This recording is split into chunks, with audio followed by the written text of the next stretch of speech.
ಮೊದಲೇ 10 ಗಂಟೆಗೆ ನಮ್ಮ ಆಡಳಿತಗಾರರವರು ನಮ್ಮ ಬಜೆಟನ್ನು ಪರಿಶೀಲಿಸಿ ಅದಕ್ಕೆ ಅನುಮೋದನೆ ಕೊಟ್ಟ ನಂತರ 10:30 ಗಂಟೆಗೆ ನಾವು ಬಹಿರಂಗವಾಗಿ ಸಾರ್ವಜನಿಕರಿಗೆ ಮತ್ತು ನಮ್ಮ ಎಲ್ಲ ಚುನಾಯಿತ ಪ್ರತಿನಿಧಿಗಳು ಕೂಡ ಆಹ್ವಾನ ಮಾಡಿದ್ವಿ.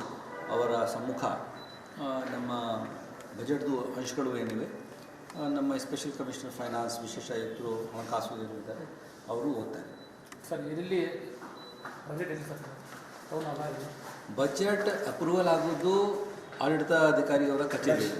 ಅನುಮೋದನೆ ಪಡೆದ ನಂತರ ನಾವು ಅಲ್ಲಿ ಇರ್ತಕ್ಕಂಥ ಅಂಶಗಳು ಏನಿದೆ ಅದು ಸಾರ್ವಜನಿಕರಿಗೆ ಹಂಚಿಕೊಳ್ಳುವುದು ಟೌನ್ ಹಾಲ್ನಲ್ಲಿ 10:30ಕ್ಕೆ. ಮಾಧ್ಯಮದ ಎಲ್ಲ ಮಿತ್ರರು ಅಲ್ಲಿ ಬರಬೇಕು ಅಂತ ಆಹ್ವಾನಿಸುತ್ತೇವೆ. ಎಲ್ಲ ಚುನಾಯಿತ ಪ್ರತಿನಿಧಿಗಳು ಕೂಡ ನಾವು ಆಹ್ವಾನ ನೀಡಿದ್ದೇವೆ. ಸಾರ್ವಜನಿಕರಿಗೂ ಕೂಡ ಆಹ್ವಾನಿಸುತ್ತಾ ಇದ್ದೇವೆ. ತಮ್ಮ ಮಾಧ್ಯಮದ ಮುಖಾಂತರ ಅವರು ಕೂಡ ಬರ್ಬೋದು.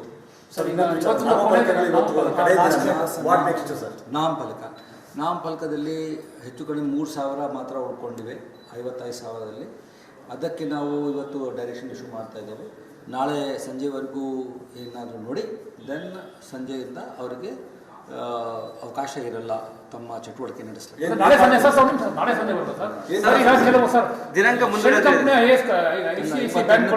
ಇತ್ತು 29ನೇ ತಾರೀಕುವರೆಗೂ ಒಂದು ದಿವಸ ಎಕ್ಸ್ಟೆಂಡ್ ಆಗಿದೆ. ಸರ್ ಕೆಲವು ಕಂಪ್ನಿಗಳು ಲೆಟರ್ ಕೊಟ್ಟಿದ್ದಾರೆ ಎಕ್ಸ್ಟೆನ್ಷನ್ ಮಾಡಿ ಅಂತ.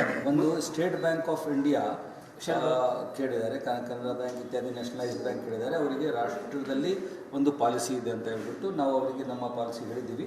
ಅವರು ತಮ್ಮ ಬೋರ್ಡ್ನಲ್ಲಿ ಇಟ್ಕೊಂಡು ಅಪ್ರೂವಲ್ ಮಾಡಬೇಕಾಗಿರುವುದರಿಂದ ರಾಷ್ಟ್ರ ಆದ್ಯಂತ ಅವ್ರದ್ದು ಒಂದು ಇರುವುದರಿಂದ ಅವ್ರಿಗೆ ಸ್ವಲ್ಪ ಟೈಮ್ ಜಾಸ್ತಿ ಬೇಕು. ಶೆಲ್ಪೆಟರ್ ಬ್ಯಾಂಕ್ ಕೊಟ್ಟಿದ್ದಾರೆ ಸರ್. ಶೆಲ್ಪೆಟರ್ ಬ್ಯಾಂಕ್, ICICI ಬ್ಯಾಂಕು. ಈಗ ನಾನು ಹೇಳ್ತಾ ಇರೋದು ನನಗೆ ಬಂದಿದ್ದು ಕೆನರಾ ಬ್ಯಾಂಕಿಂದ ಬಂದಿದೆ, ಸ್ಟೇಟ್ ಬ್ಯಾಂಕ್ ಆಫ್ ಇಂಡಿಯಾದಿಂದ ಬಂದಿದೆ. ಅವ್ರು ಬ್ಯಾಂಕರ್ಸ್ ಏನಿದ್ದಾರೆ ಬ್ಯಾಂಕರ್ಸ್ ಒಂದು ರಿಕ್ವೆಸ್ಟ್ ಮಾಡಿದ್ದಾರೆ, ಅವರಿಗೆ ಸೂಕ್ತ ಅವಕಾಶ ಕೊಡೋಣ. ಮೇನ್ಲಿ ಖಾಸಗಿ ಮಂದಿ ಮೇಲೆ ಮಾಡ್ತಾ ಇದ್ದೀವಿ. ಅಲ್ಲ ದಂಡ ಏನು ಹಾಕ್ತೀರಾ ಸರ್? ನಾಳೆ ಒಂದಿನ ಎಕ್ಸ್ಟೆನ್ಷನ್ ಮಾಡಿದ್ದೀರಾ? ಕ್ಲೋಸ್